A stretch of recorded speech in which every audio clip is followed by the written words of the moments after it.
नमस्कार, मी सौरभ नाफडे आपल्या सगळ्यांचं या आदिशक्तीच्या 56व्या व्याख्यानामध्ये मनापासून स्वागत करतो।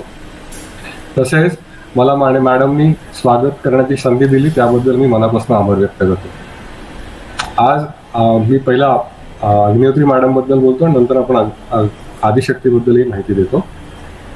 सो अग्निहोत्री मॅडम ह्या स्वतः ज्योतिषशास्त्री असून त्या 2011 पासून या ज्योतिष अध्यापन क्षेत्राशी निगडित आहेत। मॅडमने अनेक ज्योतिष मासिकातनं आणि ज्योतिष विपुल लेखन केलेलं आहे। तसंच त्यांची अनेक पुस्तकं प्रसिद्ध झालेली आहेत। त्यांनी त्याचप्रमाणे त्यांना अनेक ज्योतिष पुरस्कार मिळालेले आहेत। आदिशक्ती ज्योतिष विद्यालयाबद्दल सांगायचं तर स्थापना स्वतः मॅडमनी 2011 साली केली होती आणि तेव्हापासून ज्योतिष विषयाची सेवा ते करत आहे।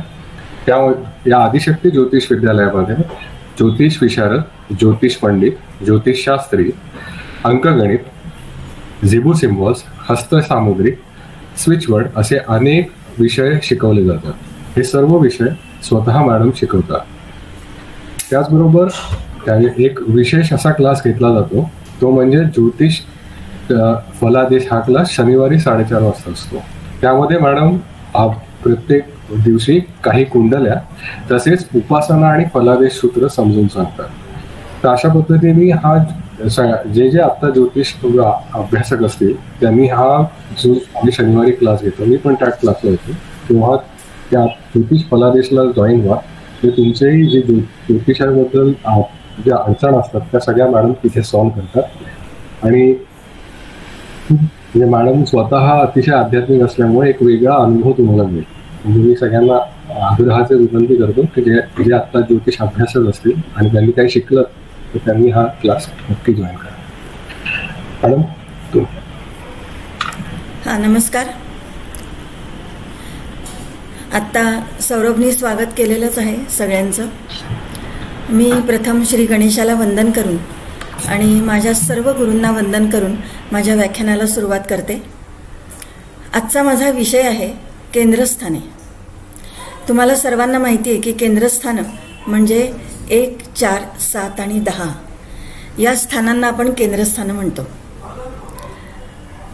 कोणतीही गोष्ट मिळण्यातल्या आनंदापेक्षा ती मिळवण्यातल्या धडपडीतली जी गंमत आहे ना, ती आपल्याला ही केंद्रस्थानं सांगतात।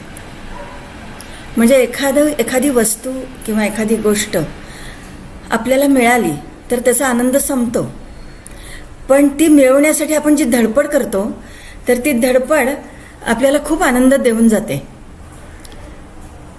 कसं आहे, जगणं खूप सुंदर असतं आणि ते कमी अधिक असलं तरी सुंदरच असतं, यावर विश्वास ठेवा, हे सांगणारी ही स्थानं आहेत।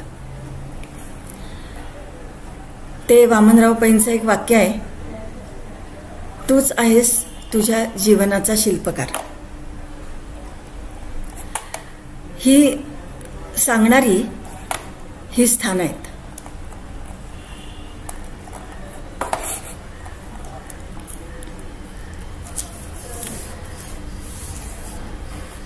ही स्वतः स्थानं जी परिस्थिती येते त्या परिस्थितीनुरूप वास्तव मान्य करून स्वतःला स्वतःची असलेली खरी ओळख ही स्थानं आपल्याला करून देतात। बघा, श्रीकृष्णांनी गीता सांगितली, त्याच्यामध्ये स्वतः श्रीकृष्ण लढलेत का? तर लढले नाही आहेत, त्यांनी अर्जुनाला लढायला लावलं। त्यामुळे ते काय म्हणतात की तुम्ही स्वतःचा जो संघर्ष आहे तर तो तुम्ही स्वतःच करायला सज्ज झालात तर मी तुमच्या पाठीशी आहे। तुम्ही स्वतःचा संघर्ष स्वतः करायचा आहे, कारण प्रत्येक मनुष्य आपलं कर्म घेऊन आलेला आहे आणि ते कर्म कसं करायचं हे प्रत्येक माणसाने ठरवायचं आहे आणि त्याच्यानुसार त्याचा आत्ताचा जन्म पुढचा जन्म त्याच्यावर अवलंबून आहे। त्यामुळे तुम्ही लढायला जर सज्ज नसाल तर मी तुमच्या वतीने संघर्ष करणार नाही, हे श्रीकृष्णांनी सांगितलेलं आहे। बघा, प्रत्येक व्यक्तीकडे गुणांचं शस्त्र आहे आणि ते शस्त्र तुम्ही बाहेर काढा। प्रत्येक माणसामध्ये जसे अवगुण आहेत तसे गुण पण आहेत। म्हणून तर आपण म्हणतो ना की शत्रूला सुद्धा फार हलक्यात घेऊ नका, त्याच्याकडे पण भरपूर गुण असतात। त्यामुळं तुम्ही लढायला सज्ज व्हा आणि तुमच्या गुणांचं शस्त्र बाहेर काढा, तर मी तुमच्या पाठीशी राहीन, असं श्रीकृष्ण सांगतात. ह्या 4 स्थानांमध्ये संपूर्ण अध्यात्म सांगितलेलं आहे. बघा 1, 4, 7 आणि 10. 1चा स्वामी मंगळ, 7चा स्वामी शुक्र, 4चा स्वामी चंद्र आणि 10चा स्वामी शनी. हे 4 दिग्गज ग्रह आपल्याला ह्या केंद्रस्थानांमधून काम करताना दिसतात. असं म्हणतात केंद्रात ग्रह पाहिजेत. जर केंद्रात ग्रह नसतील तर तुमचे जे सगळे 12 भाव आहेत तर ते बॅलन्स होत नाहीत. त्यामुळे केंद्रात ग्रह असतील तर तुमचे 12 भाव ते बॅलन्स करतात. तुम्हाला सर्वांना माहिती आहे की 1, 4, 7, 10 या राशींपासूनच नवमांश सुरू होतात. त्यामुळं ह्या राशींना खूप महत्त्व आहे. म्हणजे आपण म्हणतो ना की बेसिक राशी ह्या आहेत. बघा केंद्रस्थानांमधले जर जन्मांची जर आपण पाहिली गोष्ट, तर केंद्रस्थानामध्ये मारुतीचा जन्म पहाटे 6 वाजता लग्नस्थान सांगतं. रामाचा जन्म दुपारी 12 वाजता, कृष्णाचा जन्म रात्री 12 वाजता आणि दत्ताचा जन्म संध्याकाळी 6 वाजता. हे बघा, हे जे जन्म आहेत ह्या मारुती, राम, कृष्ण आणि दत्त, कलियुगामध्ये ह्या देवतांची उपासना करणं अतिशय आवश्यक असतं. आणि आपण सुद्धा उपासना सांगताना आपण ह्या देवांची उपासना अगदी पर्टिक्युलरली सांगतो. त्यामुळं केंद्रस्थानांमधले ह्यांचे जे जन्म आहेत तर ते केंद्रस्थानाच्या बाहेर कुठे गेलेले नाही आहेत. बघा सकाळी 6, संध्याकाळी 6, दुपारी 12, रात्री 12 असे जन्म आपल्याला मारुती, राम, कृष्ण आणि दत्त यांचे दिसतात. आता आपण प्रथम स्थानाकडे येऊया. प्रथम स्थानाचा कारकग्रह रवी. प्रथम स्थान काय आहे तर प्रथम स्थानामध्ये मोक्ष नाही म्हणून जन्माचं स्थान येते. संपूर्ण निग्रहानं निश्चित दिशेनं टाकलेली पावलं यशाकडे घेऊन जातात आणि त्यासाठी स्वतःवर असलेला जो आत्मविश्वास लागतो हे सांगणारं हे स्थान आहे. मग लग्नस्थान हे सगळ्यात महत्त्वाचं स्थान आहे, कारण आपण नाही तर काहीच नाही. आपल्या स्वतःवर आधी लक्ष केंद्रित करा. आपल्या स्वतःचा आनंद अगोदर हे सांगणारं हे स्थान आहे. कारण तुम्ही स्वतः आनंदी नसाल तर तुम्ही लोकांना आनंदी ठेवू शकत नाही. त्यामुळं हे सांगणारं स्थान हे लग्नस्थान आहे. निगेटिव्ह विचार जर केलात तर निगेटिव्ह गोष्टी आपल्या पदरामध्ये पडतात. त्यामुळं नकारार्थी विचार हा निष्क्रिय होण्यास वेळ लावत नाही. आपल्या व्यक्तिमत्वाचा विकास हा सकारात्मक विचारच करू शकतो हे सांगणारं हे स्थान आहे. बघा तिथं निसर्ग कुंडलीप्रमाणे तिथं मेष रास येते आणि तिथं तो मंगळ आहे. मंगळाकडे आपण म्हणतो की जसं मेष रास जन्म आहे तसं मृत्यू पण दिलेला आहे. ते वृश्चिक रास तिथे मृत्यूचं स्थान आहे. पण आपण आता केंद्रस्थानामधला हे पहिल्या स्थानाचा विचार करतो. त्यामुळे मेष रास ही मंगळाची मूलत्रिकोण रास आहे, आवडीची रास आहे, पुढून वार करणारी रास आहे. त्यामुळं मंगळ तिथला जो ग्रह आहे मेष राशीचा तो आपल्याला सांगतो की लढण्यासाठी जन्म आहे. आता मस्त तुमचा जन्म झालेला आहे तर ह्या जन्मामध्ये तुम्हाला खूप चांगल्या पद्धतीने तुम्हाला लढायला उभं राहायचं आहे असं सांगणारं हे प्रथम स्थान आहे. आपलं जे व्यक्तिमत्व आहे ते आपण प्रथम स्थानावरून बघतो. आपलं व्यक्तिमत्व ही एक प्रवाही गतिमान संकल्पना आहे. आपलं जे व्यक्तिमत्व आहे ते इतर अनेक अनुभवांनी, आपल्या गुणांनी, आपल्या संस्कारांनी हे फुलत असतं कायम. ते अनेक अंगांनी फुलत राहावं लागतं आणि त्याला सप्तम स्थानाची साथ ही खूप महत्त्वाची ठरते. कारण लग्नस्थानाच्या समोरच सप्तम स्थान येतं. देवळात आपण घंटा वाजवतो गेल्यानंतर ते स्वतःला जागृत करण्यासाठी वाजवतो, देवाला सांगण्यासाठी नाही की मी आलोय माझ्याकडे बघ म्हणून. लक्षात आलं का? त्यामुळं बघा घालीन लोटांगण वंदिन चरण हे आपण जे म्हणतो ना, तर ते त्यासाठीच म्हणतो. घालीन लोटांगणं म्हणजे काय? आपण घालीन लोटांगणं म्हणताना आपण स्वतःभोवती फिरतो, म्हणजे आपल्या स्वतःमध्ये तो परमेश्वर उपस्थित आहे. मग हे स्वतःचं जे स्थान आहे ते परमेश्वराला आपण ती प्रदक्षिणा घालतो, हे घालीन लोटांगण आपण म्हणत असतो. तर त्याचा अर्थ समजून घेतला तर आपल्याला खूप चांगल्या पद्धतीने आपल्याला प्रथमस्थान कळेल.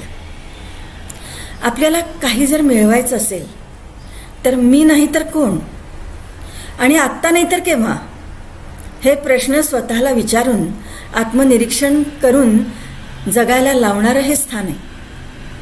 स्वतःमध्ये असणाऱ्या त्रुटींपेक्षा आपल्या स्वतःमध्ये बलस्थानं काय आहेत तिकडे लक्ष द्या, हे सांगणारं स्थान आहे. कारण स्वतःच्या त्रुटींकडेच जर आपण बघत बसलो तर आपण यशस्वी कधीच होऊ शकत नाही. आपल्या बलस्थानांकडे, आपल्याकडे काय गुण आहेत आणि ते गुण वाढवून आपण यशाप्रत आपण जाऊ शकतो, हा जर विश्वास असेल तर आपण यशस्वी होऊ शकतो. त्यामुळं आत्ताच आपण त्याच्याकडे बघायला हवं, हे सांगणारं हे स्थान आहे. आपल्या मधल्या ज्या विविध क्षमता आहेत त्या विकसित करून आपला एक चांगल्यापैकी ठसा लोकांच्या मनामध्ये कसा उमटावा, त्यासाठी कसे कष्ट करावे, त्यासाठी आपले गुण कसे वाढवावेत, हे सांगणारं हे स्थान आहे. बघा, ह्या जगामध्ये करोडो लोक आहेत, पण तरीही तुम्ही जन्माला आलात आणि त्या लग्नावर जन्माला आलात, त्या राशीवर जन्माला आलात, त्या तारखेला जन्माला आलात, कारण देव तुमच्याकडून काही अपेक्षा करत आहे. जी करोडो लोकांकडून पूर्ण होण्याची शक्यता नाही आहे, ती तुमच्याकडून देवाची काहीतरी अपेक्षा आहे. त्यामुळे स्वतःची किंमत करा आणि तुम्ही स्वतः खूप मौल्यवान आहात, हे सांगणारं हे स्थान आहे. असं म्हणतात की सकाळी उठल्यानंतर प्रथम स्वतःचा चेहरा आपल्या आरशामध्ये बघायचा. आपण दात घासायच्या अगोदर मस्तपैकी त्या आरशाच्या समोर उभं राहायचं आणि एक खूप छान स्माईल द्यायचं आणि म्हणायचं की वाह, परमेश्वराने काय सुंदर कलाकृती निर्माण केलेली आहे, माझ्या याने मला स्वतःला निर्माण केलेलं आहे. मग ही जी पॉझिटिव्हिटी आहे ना, ही आपल्याला दिवसभरासाठी खूप उपयोगी पडते. बघा, आपण उठल्यानंतर म्हणजे आपण रात्री जे झोपतो ना, ते रात्री झोपल्यानंतर खरं म्हणजे आपला मृत्यूच होत असतो, कारण आपल्याला झोपल्यानंतर काही कळत नसतं. पण सकाळी उठल्यानंतर जेव्हा आपल्याला जाग येते तेव्हा त्या परमेश्वराचे आभार मानणं आपल्याला खूप आवश्यक आहेत, कारण त्यांनी आपल्याला एक कोरा करकरीत दिवस आपल्या पदरात टाकलेला आहे आणि त्याचं सार्थक करणं हे आपल्याला खूप महत्त्वाचं आहे. त्यामुळे या जगामध्ये तुम्हाला निर्माण केलेलं आहे, तर ते चांगल्या काहीतरी कारणासाठी, काहीतरी विशिष्ट काहीतरी करण्यासाठी आपला जन्म आहे, हे जर आपण जर लक्षात घेतलं आपण, तर आपल्याला एक प्रकारची उभारी येते. बघा, तिथे मंगळासारखा ग्रह आहे, म्हणजे मेष रास आहे, लग्नस्थानी निसर्ग कुंडलीप्रमाणे मंगळ हा ऊर्जा देणारा ग्रह आहे. ती ऊर्जा तुमच्यामध्ये जागृत व्हावी, चांगल्यापैकी पॉझिटिव्ह ऊर्जा तुम्ही निर्माण करणं आवश्यक आहे ती, आणि ती घेणं, त्या मंगळाची ऊर्जा घेणं, म्हणून तर मंगळ तिथे उपस्थित आहे प्रथम स्थानामध्ये. त्यामुळं स्वतःचा चेहरा आरशात बघा आणि ईश्वराची सुंदर निर्मिती आपल्याला त्याच्यामध्ये दिसते. स्वतःसाठी वेळ द्या, कारण आपण आहोत तर जग आहे, हे प्रथम स्थान आपल्याला सांगते. आणि दुसऱ्यासाठी वेळ द्या, कारण ते नसतील तर आपल्या असण्याला अर्थ नाही, ते सप्तम स्थान आहे. तर हे लग्न आणि सप्तम ही समोरासमोरची स्थान आहेत. तिथे भले वेगळ्या तत्वाच्या राशी असल्या तरी ती वेगळ्या तत्वाची राससुद्धा आपल्याला काहीतरी शिकवून जाण्यासाठी आपल्या समोर आलेली आहे. हा पॉझिटिव्ह विचार जर आपण घेतलात तर आपण खूप चांगल्या प्रकारे आपली प्रगती करू शकतो. हे सांगणारं प्रथम स्थान हे केंद्रस्थानातलं अतिशय महत्त्वाचं स्थान आहे. आता आपण प्रथम स्थानानंतर आपण चतुर्थ स्थानाकडे येतो. चतुर्थ स्थान मोक्ष त्रिकोणातलं पहिलं स्थान आहे. चंद्र आणि बुध हे या स्थानांचे कारक ग्रह आहेत. चंद्र आपण म्हणतो मनाचा कारक आहे. आपली मानसिकता कशी ठेवावी हे सांगणारं ते स्थान आहे. मग त्याप्रमाणे तिथे येणाऱ्या राशी, तिथे येणारं ग्रह हे आपल्याला सांगत असतात. आणि ते जर निगेटिव्ह असेल तर ते तसं निगेटिव्ह घ्यायचं नाही हे सांगणारं हे स्थान आहे. जेव्हा तुमचं मन कमकुवत असतं ना, तेव्हा परिस्थिती धोका निर्माण करते. जेव्हा तुमचं मन संतुलित असतं तेव्हा परिस्थिती आव्हान निर्माण करते. जेव्हा तुमचं मन मजबूत असतं तेव्हा परिस्थिती संधी निर्माण करते. आणि म्हणून मन आनंदी आणि खंबीर असेल तर परिस्थितीवर तुम्ही निश्चित विजय मिळवू शकता. बघा, आपल्याला होणारे जे रोग आहेत हे मॅक्झिमम रोग हे सायकोसोमॅटिक आहेत. आणि त्यामुळं तुमचं मन आजारी पडलं की तुमचं शरीर आजारी पडतं. तर असं होऊ नये त्यासाठी आपलं मन हे आनंदी ठेवणं हे अतिशय आवश्यक आहे. चतुर्थ स्थान काय आहे तर चतुर्थ स्थान हे सुखाचं स्थान आहे. प्रत्येक मनुष्य हा सुखाच्या मागे धावत असतो. काही तो शिक्षण करतो, नोकरी करतो, काय विवाह करतो, सगळं जे करतो ना ते सुख मिळवण्यासाठी असतं बघा. त्यामुळे सर्वांच्या नशिबात सुखाचा उपभोग लिहिलेला असतोच.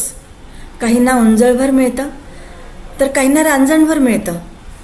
पण त्यातून मिळणारा जो आनंद आहे तो ज्याला कळला ना तोच खरंच जगणं शिकला आहे हे लक्षात ठेवायचं. मन हा अवयवच म्हणते मी, कारण तो आहे मनामध्ये आहे. आपल्या इथं आपण म्हणतो मन म्हणलं की आपण इथे छातीपाशी आपला हात धरतो, तिथं आपलं मन आहे. मग हा डोळ्यांना न दिसणारा आहे, पण हेच मन आपलं व्यक्तिमत्व घडवत असतं. चतुर्थ स्थान हे आईचं स्थान आहे आणि हे स्थान अध्यात्माची सुरुवात आहे. बघा, 4, 8, 12 हा जो मोक्ष त्रिकोण आहे या चतुर्थ स्थानामध्ये आई आहे. आणि आई आपल्याला शिकवत असते की प्रामाणिक राहा, हे स्तोत्र पठण कर, शुभं करोती म्हण, यांना नमस्कार कर, नम्रता शिकवते, अहंकार ठेवू नको हे शिकवते. हे सगळं बेसिक जे शिकवण आहे ना हे सगळं आई आपल्याला शिकवत असते. आणि त्या जसं आपण म्हणतो की लहान मूल हे मातीचा गोळा असतो आणि त्या गोळ्याला जसा तुम्ही आकार द्यावा तसं ते घडत जातं. तर पहिला जो आकार आहे तो आकार आपल्याला आई आपल्याला देत असते. त्यामुळं इथे चतुर्थ स्थान हे मोक्ष त्रिकोणातलं पहिलं स्थान असल्यामुळं तिथं ही अध्यात्माची सुरुवात आहे. आणि ही सुरुवात जर तुमची चांगली झाली आणि नेटाने तुम्ही चालत राहिलात तर तुम्ही मोक्षाप्रत निश्चित पोचता हे सांगणार आहे चतुर्थ स्थान आहे. मोक्ष त्रिकोणातलं हे पहिलं स्थान.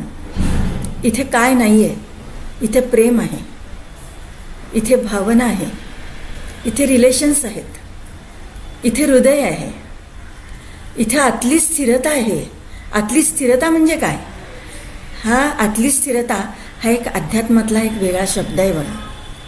की तुम्ही जोपर्यंत तुमची आतली स्थिरता आतमधून तुम्ही स्थिर होत नाही तोपर्यंत तुम्ही जप जाप्य परमेश्वरापर्यंत चांगल्या प्रकाराने पोहोचू शकत नाही.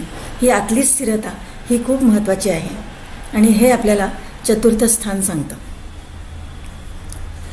तुम्ही ईश्वराशी 24 तास कनेक्टेड राहिलं पाहिजे म्हणजे तुमच्या हातून प्रमाद होत नाहीत असं सांगणारं हे स्थान आहे. बघा, समर्थ रामदासांनी सांगितलेलं आहे की सामर्थ्य आहे चळवळीचे, म्हणजे तुम्ही तुमची कर्म करायलाच पाहिजेत. सामर्थ्य आहे चळवळीचे, जो जो करील तयाचे, परंतु तेथे भगवंताचे अधिष्ठान पाहिजे. हे आपल्याला चतुर्थ स्थान शिकवत आहे. हे समर्थ रामदासांनी संपूर्ण मनाचे श्लोक लिहिलेले आहेत. केवढे आपलं मन कसं असावं ह्याच्यावर PhD होईल एवढं त्यांनी सांगून ठेवलेलं आहे समर्थ रामदासांनी. तर त्या मनावरचं जे त्यांनी एवढं काम केलेलं आहे तर ते मनाचे श्लोक एकदा तरी खूप शांतपणाने आतली स्थिरता ठेवून वाचा, म्हणजे मग तुम्हाला कळेल की नक्की हे काय आहे.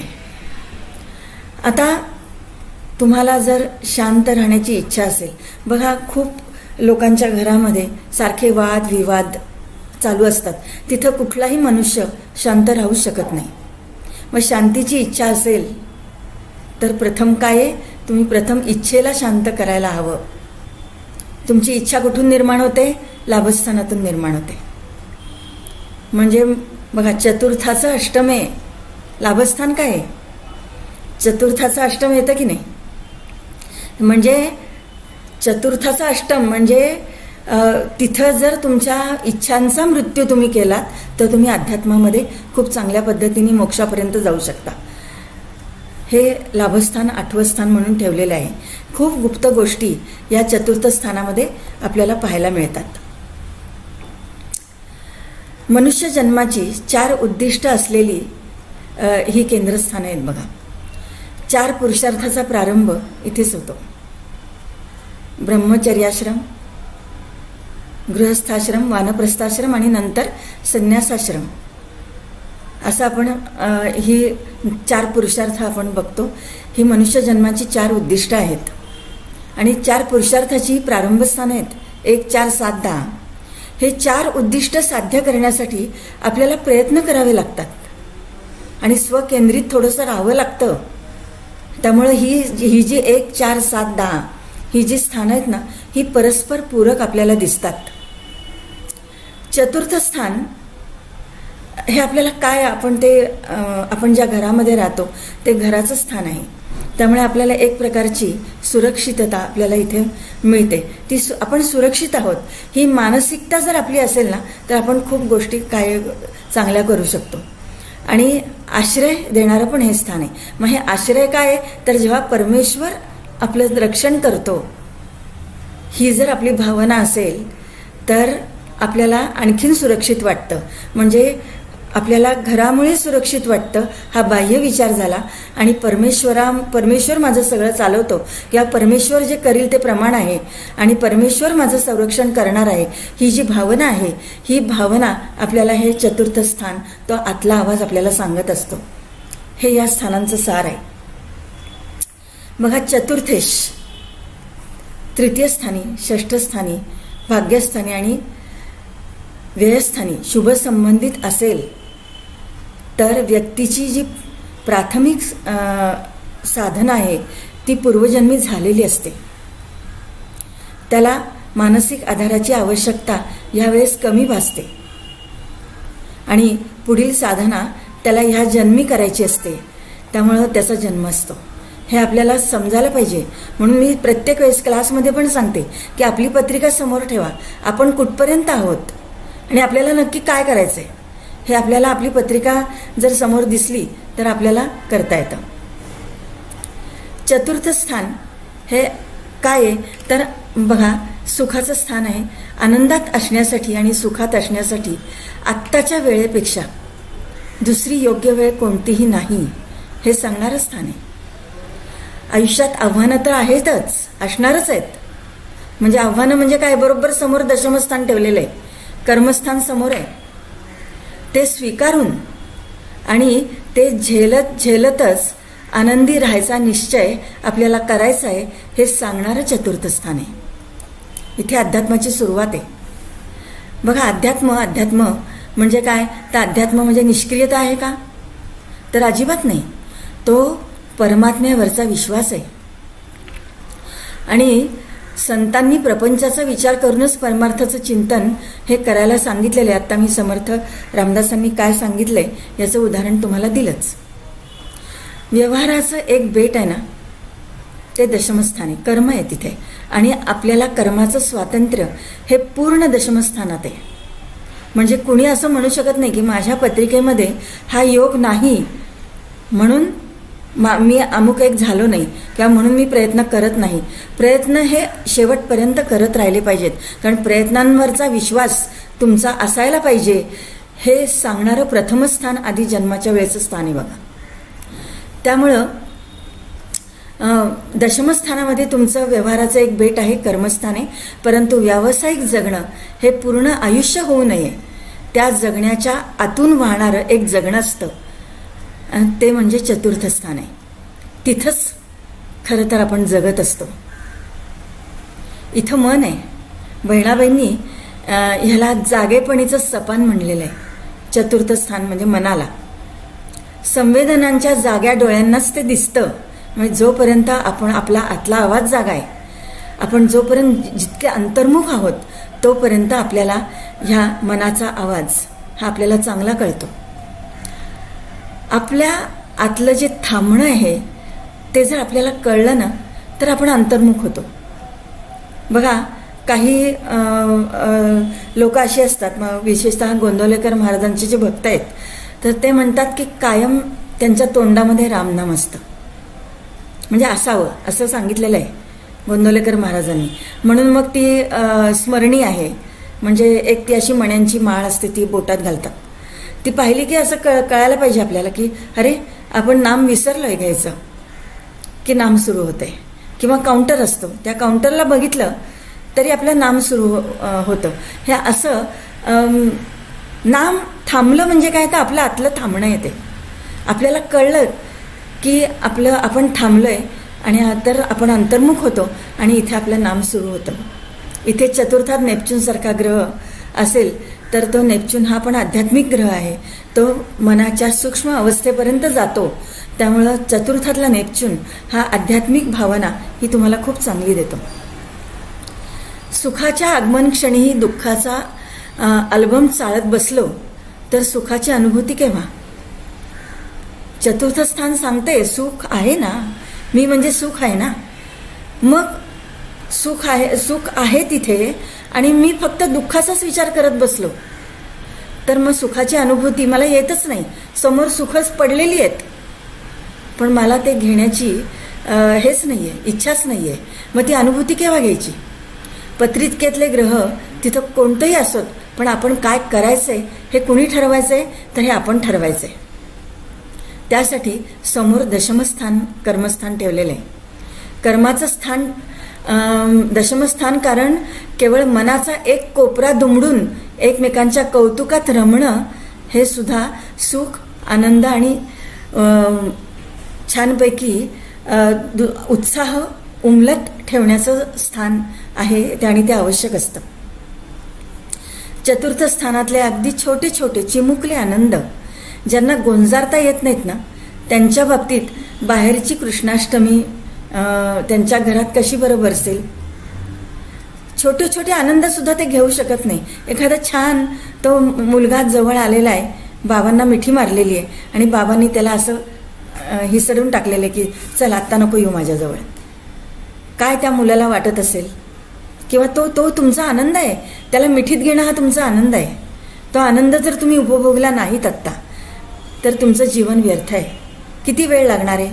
पण हे चिमुकले आनंद सुद्धा आपण उपभोगत नाही आणि मग आपण म्हणतो की माझं जीवन दुःखी आहे. बघा,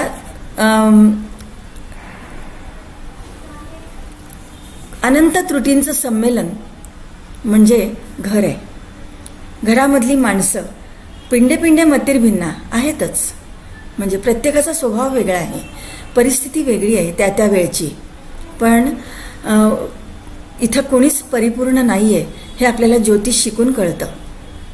हे अध्यात्म सांगणारं स्थान संपूर्ण एकमेकांच्या सोबतीनंच भरून काढायचं आहे. नाहीतर बाहेर मिळालेल्या पुष्पगुच्छांचा घरामध्ये कचरा होतो, काही त्याचा उपयोग होत नाही. बाहेर खूप काही केलेलं आहे पण घरात आल्यानंतर त्याचं जर काही चीज होत नसेल तर तो मनुष्य आतून केवढा दुःखी असेल बघा. फुलांच्या व्यापाऱ्याला सुगंध घ्यायला फुरसत नसावी आणि मिठाईवाल्याला मधुमेह असावा आणि अब्जोपतीला आणखी 50 कोटींची तहान असावी. असं अनाकलनीय दारिद्र्य निर्माण करण्याचं मूळ हे चतुर्थ स्थानात आहे. लहानपणीचा संस्कार जर जपला तर मानसिकता बदलणारच नाही आणि समोरचं कर्मही म्हणजे दशमस्थान त्याच वाटेने निराशेच्या गर्तेत नेणारं ठरेल. हे आपल्याला दिसतं तिथे.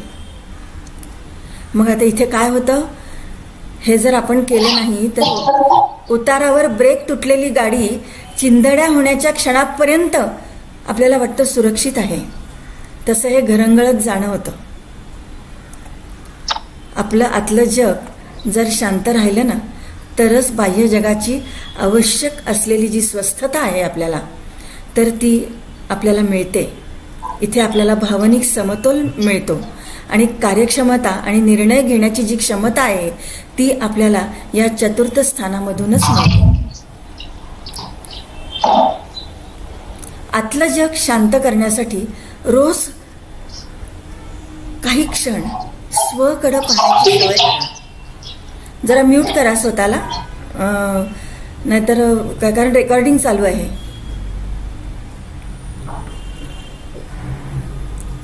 आपलं आतलं जग शांत ठेवायला पाहिजे, कारण ती स्वस्थता, तो मानसिक समतोल, ती जी कार्यक्षमता आहे, तर ती निर्णय घेण्याची क्षमता आपल्याला या चतुर्थ स्थानामधून येते. आपलं आतलं जग शांत करण्यासाठी स्वतःकडे पाहण्याची सवय करा. मग स्वतःकडे पाहण्याची सवय करा म्हणजे काय? थोडं तरी मेडिटेशन करा असं सांगितलेलं आहे. की बघा, ज्यांना ते म्हणतात काय सांगायचं मॅडम, सकाळी उठल्यापासून जे सुरू होते तर कुठलं मेडिटेशन आणि काय, काही आम्हाला होत नाही. अरे सकाळी 1 मिनिट, दुपारी 1 मिनिट, संध्याकाळी 1 मिनिट आणि रात्री झोपताना तर 1-2 मिनिटं करू शकता ना. स्वकडे बघण्याचं हे एक फार मोठं मेडिटेशन, हे एक साधन आहे. त्यामुळं स्वतःला प्रश्न विचारा, स्वतःला ओळखा की मी काय आहे, मी आज काय केलं, मी आज काय करायला नको होतं. एवढं तर आपण नक्कीच आपलं जे निरीक्षण आहे हे आपण नक्कीच करू शकतो आणि ह्याची सवय आपल्याला चतुर्थ स्थानातूनच लागते. सुख ही मानसिक सवय आहे, ती लावून घेणं आपल्या हातात आहे. तुम्ही स्वतःला जेवढं सुखी समजाल तितकंच सुखी तुम्ही राहणार आहात. तुमच्या सुखी राहण्यावर केवळ तुमचाच अधिकार असतो. दुसऱ्यावर आपलं सुख कधीही अवलंबून असत नाही, विशेषतः ते ठेवू नये. आपण सुखी असणं हे सर्वस्वी हा आपलाच अधिकार असतो आणि इतर लोक तुम्हाला दुःख देऊ शकत नाहीत.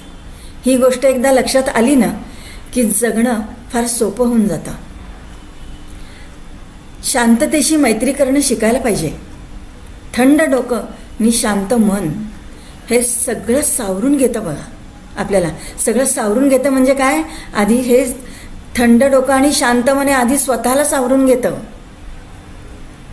एकट्या राहून जरा थोडा वेळ घालवून व्यक्त झालं पाहिजे. आपण कधीतरी आपणही शांत बसायला पाहिजे, कारण इथला कारकग्रह कोण आहे? कारकग्रह चंद्र आहे तिथला. लक्षात आलं का? त्यामुळं तुम्हाला ते समजलं पाहिजे. आता आपण सप्तम स्थानाकडे येऊया. सप्तम स्थान म्हणजे आपल्या जोडीदाराचं स्थान आहे. जोडीदाराचे आणि आपले विचार हे कधीही जमत नसतात, कारण वेगळ्याच तत्वाच्या राशी समोरासमोर येतात बघा. पण तरी सुद्धा ती एकाच रथाची 2 चाकं आहेत. जसं मी प्रथम स्थान आता मी सांगितलं की आपण आधी स्वतः, पण नुसतं स्वतःकडे बघून चालणार नाही, तर आपल्या समोर आजूबाजूची जी माणसं आहेत ज्यांच्यामध्ये आपण वावरतो त्या माणसांकडे बघणं सुद्धा खूप महत्त्वाचं आहे. त्यांची मतं जाणून घेणं सुद्धा महत्त्वाचं आहे. त्यामुळे आपण सुधरत जातो. त्याच्यासाठी सप्तम स्थान मुद्दाम ठेवलेलं आहे. लक्षात आलं? मग हे पती पत्नींचं स्थान आहे. प्रथम स्थान आपण स्वतः आणि आपला जोडीदार म्हणजे सप्तम स्थान. मग पती पत्नींनी लग्नात चाललेल्या सप्तपदी नंतरच खरं म्हणजे वास्तववादी जीवन हे त्याच्यानंतरच ते जगतात आणि जगावं हे सांगणारं हे सप्तम स्थान आहे. तिथं काय आहे तर तिथं पूर्ण समर्पण आहे. शारीरिक, मानसिक, सामाजिक, आर्थिक सगळं समर्पण तिथे असल्याशिवाय सप्तम स्थान उजळत नाही. म्हणजे तिथं अर्पण भक्ती आहे. समाजासमोर येण्याचं स्थान आहे. मग सुंदरता तिथे खूप छान आहे, तिथे आनंद आहे आणि शारीरिक सौख्याचं स्थान आपण हे सप्तम स्थान म्हणतो. खरं म्हणजे काय आहे की आपल्याला हवी तशीच्या तशी व्यक्ती ही कधी असूच शकत नाही. म्हणून ऋणानुबंधानं येणाऱ्या जोडीदाराला जसंच्या तसं स्वीकारणं म्हणजेच आपलं जगणं आहे हे शिकवणारं हे सप्तम स्थान आहे. लग्न आणि सप्तम यात वेगळ्याच तत्वाच्या राशी येतात म्हणून एकमेकांचे विचार भिन्न असतात हे मी मगाशीच सांगितलं. अगदी वेगळ्या वातावरणामध्ये संपूर्ण निराळे संस्कार लाभलेले दोन जीव खरं म्हणजे एकमेकांसारखे असतीलच कसे. सरळ सोपं आयुष्य त्या नियतीने देवाला पण दिलेलं नाहीये. मग न जुळणाऱ्या गुणांशीच खरं तर संसार असतो, खरं तर लग्न असतं. नवरा बिल्डर आहे आणि बायको कवयित्री आहे. ती त्याच्या इमारतीकडे अभिमानाने बघते आणि तो तिच्या कविता संग्रहाचे, तिच्या स्वभावाचे कंगोरे छानपैकी बघतो. तिच्या आवडीतली नावड सुद्धा तो जपतो. त्याला आवड नाहीये पण ती नावड सुद्धा तो जपतो. आणि ही आवडीतली नावड कळायला 7 पावलं हे घुमावंच लागतं.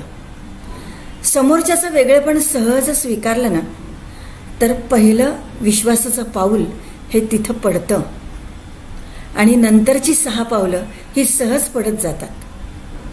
नात्यांसाठी ही उबदार दखल ही खूप महत्वाची आहे. आयुष्याच्या प्रत्येक पावलाला विश्वासाची सोबत आवश्यक असते. मग प्रत्यक्ष पाय नसले तरी आपल्याला वाट चालता येते. हा विश्वासच नसेल तर सर्वार्थानं खंबीर पायांचे संसार सुद्धा अपंग होताना आपल्याला दिसतात. एकमेकांच्या व्यवसायामध्ये पूरक साथ देणं, कधी आंबट तुरट भांडणांचंही चांदणं झेलणं, पण तरीही अंतरी एकरूप असणं हेच तर पती पत्नींच्या नात्याचं ध्येय असावं हे सांगणारं हे सप्तमस्थान आहे. आता आपण दशमस्थानाकडे येऊया. दशमस्थानाचे कारकग्रह बघा. सप्तमस्थानाचा कारकग्रह जो एकमेव कारकग्रह शुक्र आहे. त्यामुळं शुक्र काय आहे तर शुक्र भौतिक सुख आहे, शुक्राकडे आनंद आहे, शुक्राकडे उपभोग आहे. हे सगळं शुक्राकडे आहे. पण मी क्लासमध्ये शुक्र शिकवताना सांगते की सगळी भौतिक सुख, सगळी चैन उपभोगल्यानंतर त्या शुक्राला सुद्धा कळते की ही सगळी माया आहे. म्हणून तो मीन राशीमध्ये जिथं दत्तात्रेयांची पावलं आहेत तिथंच तो जातोय आणि तिथं तो उच्चीचा होतोय. सगुण भक्ती म्हणजे शुक्र आहे. बघा माझ्या देवघरातला बाळकृष्ण आहे. त्याला मी खूप अलंकार घालते, त्याला मी खूप चांगलं सजवते आणि खूप डोळे भरून बघते की माझा बाळकृष्ण कसा छान दिसतोय ना. आणि हे बघत असताना मला इतकं छान वाटतं त्या बाळकृष्णाकडे बघून. ही सगुण भक्ती आहे. मग सगुण भक्तीशिवाय निर्गुणाकडे तुम्हाला जाताच येत नाही. हाच तर शुक्र येतो, हेच तर सप्तम स्थान आहे, हेच तर समोरचं स्थान आहे. हे सांगणारा शुक्र तिथे आहे. शुक्र म्हणजे फक्त शुक्र म्हणजे वैवाहिक जीवन, प्रेम, प्रणय इतकंच जर तुम्ही बघितलं ना तर तुम्ही काहीच नाही शिकलात. हा भाग शुक्राच्या बाबतीत महत्वाचा आहे. दशमस्थानाकडे येऊया. दशमस्थान म्हणजे कर्मस्थान आहे. कर्म आपल्या हातामध्ये दिलेलं आहे परमेश्वराने, त्याचं स्वातंत्र्य आपल्याकडे आहे. त्यामुळे बघा या स्थानांचे 4 कारकग्रह आहेत: रवी, बुध, गुरु आणि शनी. कर्माचं स्वातंत्र्य इथं तर आहेच. रवीची इथे दुपारी 12 ते 2ची वेळ आहे बघा. इथं साक्षीभाव आहे आपल्याला. साक्षीभाव म्हणजे काय तर आपण एक स्वतंत्र व्यक्ती आहोत आणि जे घडतंय तर ते दुसरं कोणीतरी बघतंय असं बघून ते त्या घटनेकडे बघणं याला साक्षीभाव म्हणतात. मग इथे साक्षीभाव आहे. कर्माची ताकद इथे आहे. इथे दुःख आहेच आहे कारण माणसाला कर्म करायला लागतं म्हणजे संघर्ष करावा लागतो. मग ही जी सगळी केंद्रस्थान आहेत ना 1, 4, 7, 10 ह्याच्यामध्ये संघर्ष तर आहेच आहे. संघर्षाशिवाय तुम्हाला काहीही मिळणार नाही. तुम्ही आता बघा प्रथम स्थान संघर्ष आहे, चतुर्थ स्थान घर, इस्टेट, मनाचा संघर्ष सगळा तो तिथे संघर्ष आहे. सप्तम स्थान जोडीदार आहे. तिथं समाजामध्ये जगण्याची ताकद आहे. कसं जगावं हे सांगणारं स्थान आहे सप्तम स्थान. आणि दशमस्थान म्हणजे ॲक्च्युअल कर्म आपण करतो ते दशमस्थान आहे. म्हणजे इथं या 4 स्थानांमध्ये संघर्ष तर आहेच आहे आणि संघर्ष केल्यानंतर तिथे यश आहे. म्हणून असं सांगितलेलं आहे की केंद्रस्थानांमध्ये पापग्रह असावेत. पापग्रह संघर्ष करायला उत्तम, पण मग शुभग्रह असतील तर संघर्ष करतच नाहीत का? तर असं नाही आहे. पापग्रह संघर्ष करतात आणि यश खेचून आणतात. शुभग्रह त्यांच्या भावनेच्या अंगाने, त्यांच्या सौंदर्याच्या अंगाने, त्यांच्या प्रेमाच्या अंगाने ते सगळ्यांना जिंकून घेऊ शकतात. हा एक भाग आहे. तर शुभग्रह सुद्धा काम करत नाही असं नाही, तर हा एक भाग आहे. त्यामुळे ह्या चारही केंद्रस्थानांमध्ये संघर्ष आहेच. बघा, ही चारही स्थानं म्हणजे कुंडलीची ब्रह्मस्थान आहेत. जे वास्तू जे शिकलेले आहेत त्यांना ब्रह्मस्थानाचं महत्त्व काय आहे तुम्हाला माहिती आहे, सगळ्यांना माहिती आहे. तर ही चारही स्थानं ही कुंडलीची मर्मस्थान आहेत, ब्रह्मस्थान आहेत. त्यामुळे खूप महत्त्वाची स्थान आहेत. म्हणून तिथे कर्म करताना येणारा जे अपयश आहे किंवा कर्म करतानाचा जो संघर्ष आहे त्यामुळे निर्माण होणारं दुःख हे पण आपल्याला दशमस्थानातून दिसतं. कारण इथला शनी पण कारक आहे. शनी हा कर्माचा कारक आहे. कसं कर्म करता, कसं कर्म करावं, विशेषतः कसं कर्म करावं हे सांगणारा ग्रह शनी आहे. गुरु हा ज्ञानाचा कारक आहे. ज्ञान मिळवल्याशिवाय तुम्ही कर्म छान पद्धतीने करू शकत नाही, म्हणून तिथं गुरु ठेवलेला आहे. बुध हा बुद्धीचा कारक आहे. बुध हा पैसा मिळवण्याचा कारक आहे. कारण दुपारी 12 वाजता आपल्याला कोणीही फुकट आणून काही देत नाही, आपल्यालाच मिळवावं लागतं हे सांगणारा बुध तिथे आहे. आणि रवी हा नेतृत्वाचा कारक आहे. रवी हा आत्म्याचा कारक आहे. रवी हा पण बुद्धीचा कारक आहे. रवी हा कलेचा कारक आहे. काय रवीकडे काय नाही आहे विचारा. रवीकडे स्वाभिमान आहे, तर तो जपा. स्वाभिमान आणि अहंकार ह्याच्यामध्ये एक पुसटशी लक्ष्मण रेषा आहे, तर ती लक्ष्मण रेषा ओलांडायची नाही आहे इथे रवी असला तरी. हे सांगणारं हे दशमस्थान आहे. बघा, सतत कष्ट करणाऱ्याला आणि उद्योगी राहणाऱ्याला काळ हा भरपूर काही देऊन जातो हे सांगणारा शनी इथे आहे. त्यातूनच समृद्धीचा मार्ग आपल्याला सापडू शकतो. कर्मयोगाची महती महान आहे. कर्मयोगावर क्लासमध्ये इतक्या वेळा बोललेली आहे मी, त्यामुळं माझ्या विद्यार्थ्यांना तर कर्माचं फारच चांगल्या पद्धतीने माहिती आहे. तर ही कर्मयोगाची महती महान आहे, पण कशात अडकायचं नाही यासाठी विरक्त शनी या स्थानाचा कारक आहे. बुधाकडे बुद्धी आणि पैसा आहे, पैशाशिवाय काही चालत नाही. आणि बुधाकडे काय अजून आहे तर संपर्क माध्यम आहे, संवादाची हे आहे, संवाद कसा करायचा इतर लोकांशी हे सांगणारं हे म्हणजे बुध आहे. आणि त्याची भिस्त दुसऱ्यावर कशी टाकायची, दुसऱ्याला कसं आपलंसं करून घ्यायचं हे कारकत्व बुधाकडे आहे. रवी इथला कारक आहे. वर्तमानामध्ये न पटणाऱ्या गोष्टींनी व्याकुळ होऊन स्वतःच एक वेदनेचं गाठोडं होण्यापेक्षा नव्या प्रकाशात या हे सांगणारा हा सूर्य आहे इथे. आणि गुरु आकाश तत्वाचा आहे. ज्ञान असीम आहे हे सांगणार आहे. अज्ञानाची सीमा ही तुमच्या पायाच्या लगत आहे, पण ज्ञानाचा अवकाशाला अंत नाहीये. जितकं उंच जाल तितकं जा हे सांगणारा गुरु आपलं आकाश तत्वाचा इथे आहेच आहे.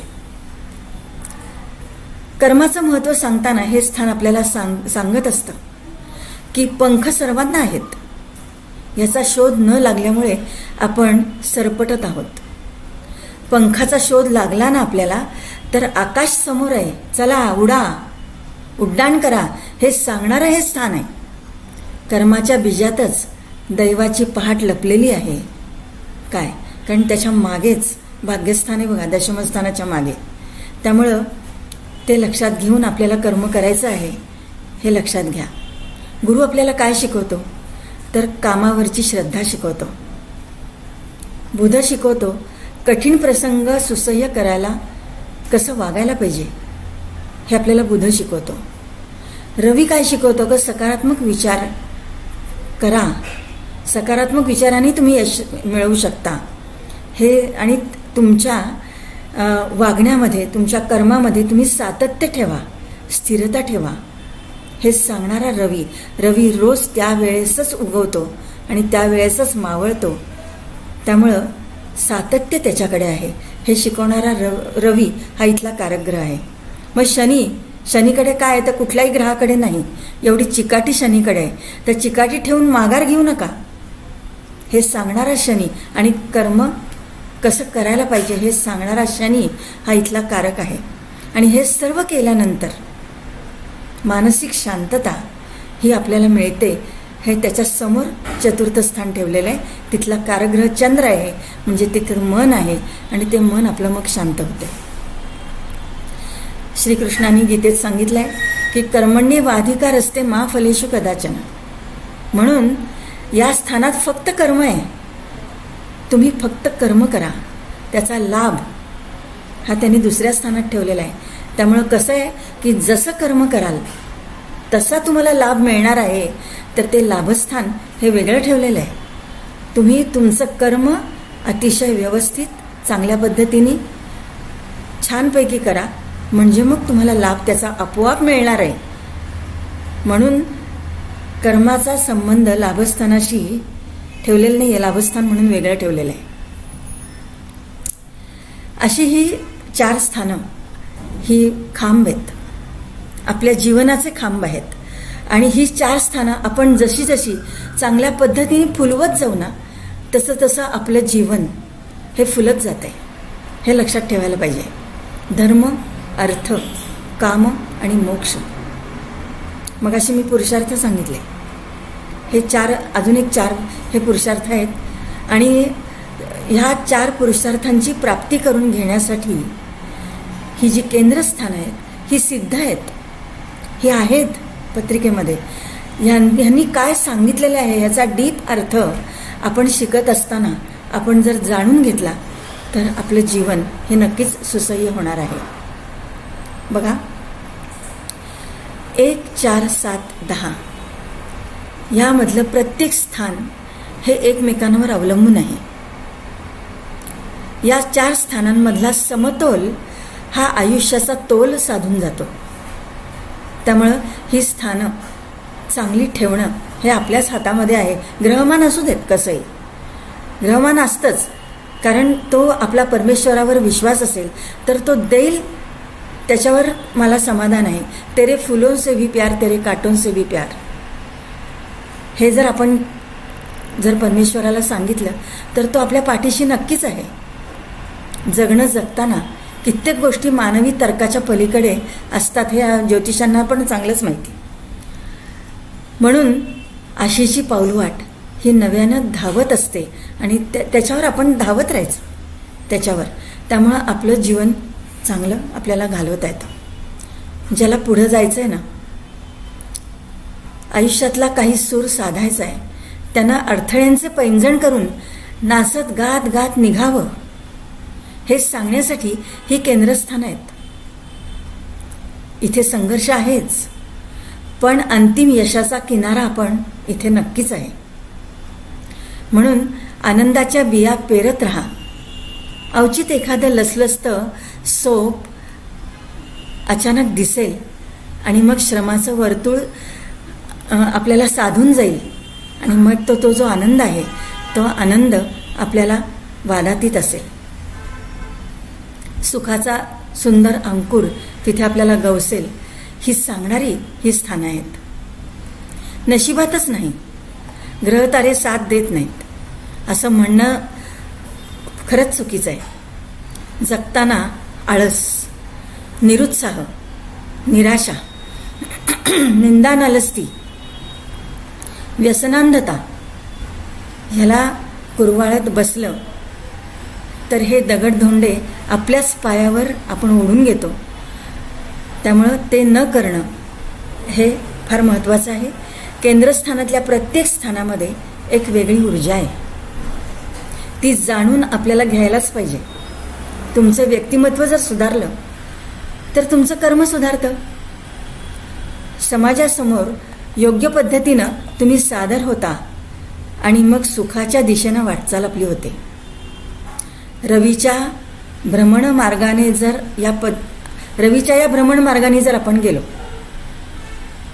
तर आपल्याला आयुष्याचा उत्तर काळ म्हणजे चतुर्थ स्थान आपल्याला खूप चांगला जातो. जिथे अध्यात्माची सुरुवात तिथेच गोड शेवट पण तिथेच उत्तर आयुष्य हे चतुर्थ स्थानातच ठेवलेलं आहे आपलं. रवीचा भ्रमणकाळ आपण म्हणजे सकाळी 6 ते 8 प्रथम स्थान, 8 ते 10 व्ययस्थान असा जो भ्रमणकाळ आहे रवीचा, आपण तिथं चतुर्थ स्थानाकडे येतो, तो आपला उत्तर काळ आहे. कित्येक लोक आपल्याला विचारायला येतात की उत्तर काळ कसा जाईल, कारण तारुण्यामध्ये जी सगळा जोम असतो तर तेव्हा आपण काही करू शकतो, पण उत्तर काळामध्ये हे आपलं संपतं इथं. त्यामुळं उत्तर काळ चांगला जाणं हे फार महत्त्वाचं असतं. त्यामुळं समाजासमोर आपण कुठल्या पद्धतीने सादर व्हायला पाहिजे त्याच्यासाठी ही बाकीची स्थानं जर तुम्ही चांगली ठेवलीत तर चतुर्थ स्थानामधलं उत्तर काळ हा तुम्हाला अतिशय चांगलाच जातो. सतत स्वतःला नित्य नव्यानं शोधत राहण्याचा प्रवास म्हणजे ही केंद्रस्थानं आहेत. ह्या केंद्रस्थानांबद्दल खूप डीपमध्ये विचार करावा लागेल आपल्याला, कारण प्रत्येक स्थानाचा हा अध्यात्माशी संबंध आहेच आहे. जसं आपण म्हणतो की भौतिक सुखाशी संबंध आहे. एक भौतिक सुख जर आपण घेतलं तर त्या भौतिक सुखाच्या मागे एक अध्यात्माचा आरसा ठेवलेला आहे.